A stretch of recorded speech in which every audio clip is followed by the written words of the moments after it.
ए friends, धनी हेबा luck नुहे, यह एक कला। यही कलार आपण जेते जेते परफेक्ट हो चलिए आपण सेते सेते धनी हेबाकु लागिबे। तो यही कलार आपण केमिति परफेक्ट होई परिबे एही वीडियो रे मु आपण मानको सेही विषय रे बताइबी। So let's start. एथि पई आपण को दुईटी स्टेप फॉलो करबाकु हेबो। Step 1 observation. धनी हेबा पई आपण को प्रथम रियलिटी को बुझिबाकु हेबो।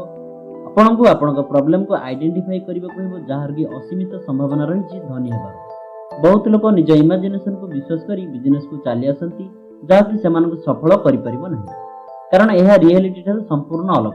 जमीक कि एमती एक चेयर तैयारी करी मेघ परी जहाँकि मेघ भली आकाश में उड़ी पार आउ ग्राविटेशनल फोर्स यूज करी जहाद्वारा कि यह केबे तले पड़ो ना। आउ यही चेयर को तैयारी करी मु जड़े बिलियनर होजिबी। तो यह कौन मु कहूनी जे यह असंभव बोली, किंतु यही चेयर को तैयारी करबा लागि 100 वर्ष रु अधिक समय लागि जिवो जहाँकि एबे करबा असंभव अटे। आमको रियलिटी को बुझीबाकू हेबो आउ रियल सॉल्यूशन बाहर करबाकू हेबो, इमेजिनरी नुह। चलंतु एक उदाहरण देखिबा। आजिकली समस्त पाखे मोबाइल अछि। बहुत थोर लोक मानक मोबाइल रिपेयरिंग करिवार आवश्यकता मते पड़ुछि।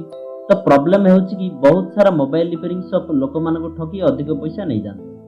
रिपेयरिंग पार्ट रो कॉस्ट 20 टंका होइतिले सेमाने लोकंको 200 टंका कहितांती एवं बेले बेले रिपेयरिंग पई कोनोसी पार्ट न पड़िले मध्य सेमाने मोबाइल को 2-3 दिन निज पाखरे रखी लोकन को 200 रु 300 टंका देबा पई कहिथान। तो एक ऑनेस्ट मोबाइल रिपेयरिंग शॉप रो डिमांड दिन को दिन बढ़ी चलीछि। मोबाइल रिपेयरिंग पई 6 मासर कोर्स रहिछि। यदि आपण सेही कोर्स करी गोटे छोट मोबाइल रिपेयरिंग शॉप खोली कि 100% ऑनेस्ट सह काम करिवे तो आपण पाख को लोक आसीबे कि नहीं। जदि आपण चाहउछन्ती जे समस्त आपण पई ऑनेस्ट होतु तो समस्त भी यही चाहउछन्ती ना। आपण को फोकस यह हेबाकू हेबो जे आपण को ऑनेस्ट सह मोबाइल रिपेयरिंग करबाकू हेबो। एही प्रॉब्लम को सॉल्व करी आपण ऑटोमेटिकली धनी होई परिबे। Step 2 keep growing. सपोज आपण एक रिपेयरिंग शॉप खोलिचंती आउ एहा सक्सेसफुली चलीछि कारण एही शॉप रे आपण साधुतार सह काम करूछंती। लोक मानक सामना रे सेमानक मोबाइल रिपेयरिंग हेउछि एवं सेमाने निज निज रिपेयरिंग हिसाब रे पैसा देउछंती। तो यह निश्चित जे किछि दिन परे आपण पाख को बहुत लोक निज मोबाइल रिपेयरिंग करबाकू आसीबे।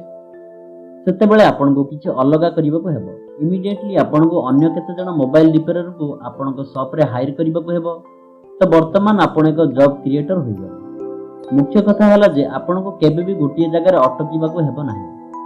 किछि वर्ष परे आपण आउ एक शॉप ओपन करिवे एवं किछि वर्ष परे आउ एक। मु सियोर निज लोकालिटी रे आपण एमिति काहा को जानिथिबे जे कि प्रथमे रेंट रे गोटिए शॉप ओपन करथिला, किछि दिन परे सेही घर को किनी पाखरे आउ गोटिए शॉप ओपन करथिला। एबे से जने बड़ बिजनेसमैन हो जाय। तो आपण मध्ये एमिति करि परिबे। सपोज आपण को मोबाइल रिपेयरिंग सब भलो चालुछि तो आपण सेकंड हैंड मोबाइल रो बिजनेस मध्ये स्टार्ट करि परिबे। जेहेतु आपण जने मैकेनिक तो आपण सेकंड हैंड मोबाइल पई 1 ईयर वारंटी भी देई परिबे। तो आपण भाबी पारुछन्ती तो एथिरे आपणकर केते फायदा हेबो। कोन एथिरे अर्निंग रे कोनोसी लिमिट अछि ना, एथिरे कोनोसी भी लिमिट नाही। तो आपण को बस एमिति ही करी आगो को बढ़िबा को हेबो। मु जानिछि जे एबे मध्ये केते जण लोक मोबाइल रिपेयरिंग शॉप खोलिबाकू राजी नाहंती कारण सेमाने एहा भाबुछन्ती जे एही काम सेमानक स्टैंडर्ड थारु बहुत छोट काम। जदि आपण मध्ये एहा भाबुछन्ती आ आपण जणे अनएम्प्लॉयड बैचलर अटंती तो निजको निजे पछारंतु कि मु किए, कोन केउ काम छोट किबा बड़ अटे। सब काम पई ग्रोथ रो संभावना असीमित। जदि कि एही थ्योरी को बुझी काम करिवो तो से इजीली शीघ्र धनी होई पारिबो। मु एही थ्योरी आपण को संदीप महेश्वरी को how to get rich session रो जणाइछि।